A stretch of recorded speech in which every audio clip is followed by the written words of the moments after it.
We're now at part 2 of the major players in the real estate industry series. In part 1, we discussed 2 real estate professionals who were the real estate agent and the valuation surveyor. In this video, we're going more towards the construction side of the real estate industry and highlighting 2 of the major players within that space. So by the end of this video, you're going to be more familiar with these 2 professionals, the architect and the contractor. We're also going to cover how these professionals cooperate with each other, as well as other members of the building team, to successfully complete a project. As usual, if you're enjoying the content so far, leave a like, subscribe to the channel, and share the video with somebody who might find the content interesting. So the first professional that we're going to discuss is the architect.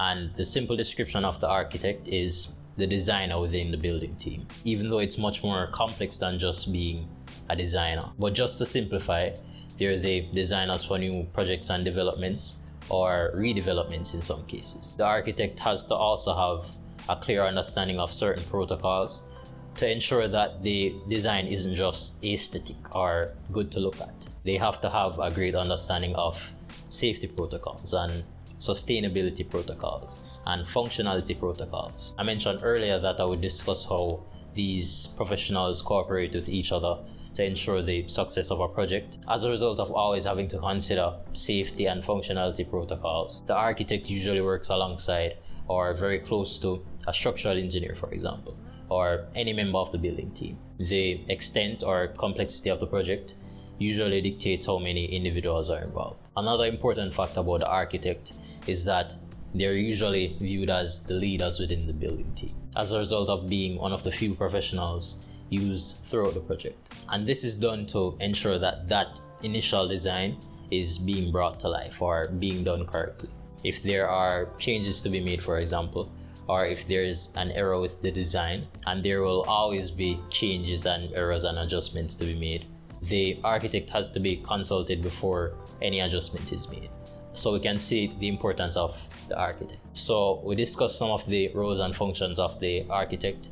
Now moving on to the second professional in this video, which is the contractor. Similarly to how the role of the architect can be summed up as the designer, the role of the contractor can be summed up as management. To go even further, this might include overseeing the project, planning, monitoring, and then checking in with the architect and the other members of the building team to ensure that everything is going as planned.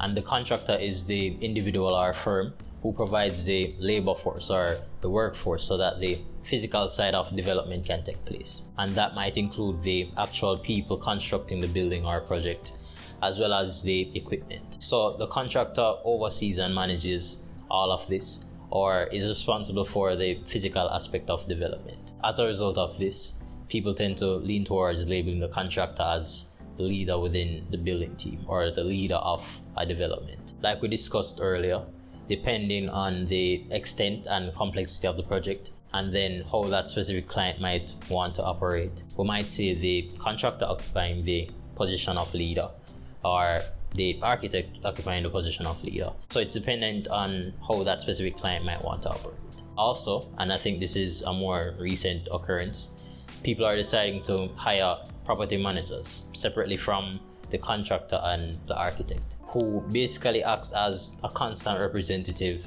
of the client. So just to wrap things up, in this video we discuss 2 real estate professionals on the construction side of real estate, the architect and the contractor. And just to summarize, the architect focuses on designing and the contractor focuses on management. See you in the next video.